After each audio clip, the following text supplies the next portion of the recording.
It's no revelation to notice this connection between 2014's Whiplash and 2016's La La Land. The music. As a music student himself, Chazelle chose the drums as his instrument.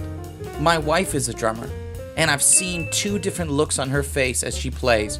One is the face of absolute concentration.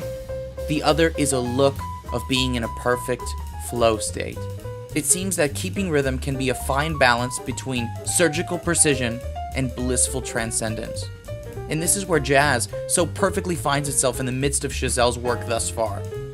Even in his first film, Guy and Madeline on a Park Bench, the story is completely centered on jazz. But more than Chazelle's work being about jazz, it is also not unlike jazz itself. But what is jazz? Conflict, and it's compromise, and it's very, very exciting. And being no expert, yes, I googled define jazz. There is a clinical and boring definition. And then there are the words of a recognized master of this music, Louis Armstrong. He said, "If you have to ask what jazz is, you'll never know." Elsewhere he said, "What we play is life." Whiplash is about the uncompromising pursuit of a goal seldom achieved. It's about pursuing a dream. And La La Land is the same. And the song Audition, Fools Who Dream, sung by Emma Stone, says this: "She told me a bit of madness is key to give us new colors to see. Who knows where it will lead us, and that's why they need us. So bring on the rebels, the ripples from pebbles, the painters and poets and plays. And here's to the fools who dream, crazy as they may seem. Here's to the hearts that break. Here's to the mess we made." Damien Chazelle is poised to make movie history. If he wins the Academy Award for Best Director on February 26th, he will become the youngest director to ever do so, breaking a record that has stood for over 85 years. That is a dream that he is on the cusp of achieving.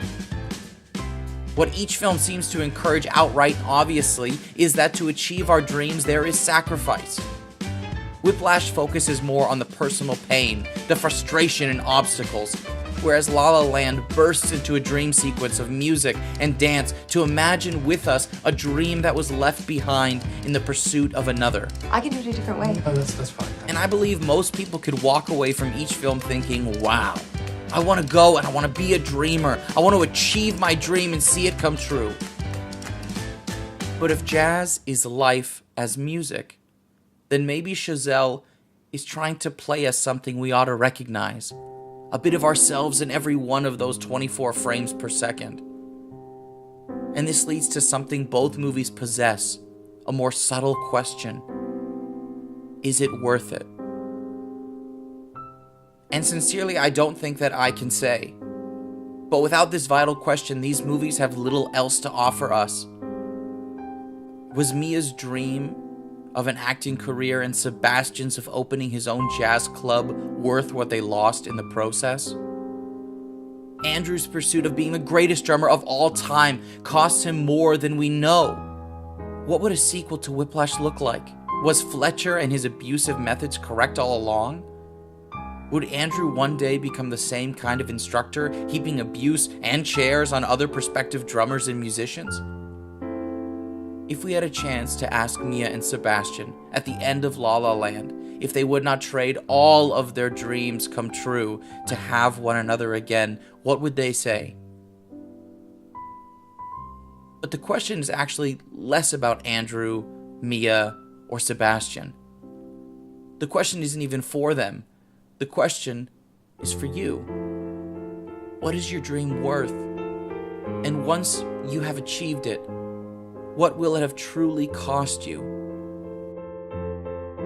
Or, how about instead we just cut to black and play that great song again?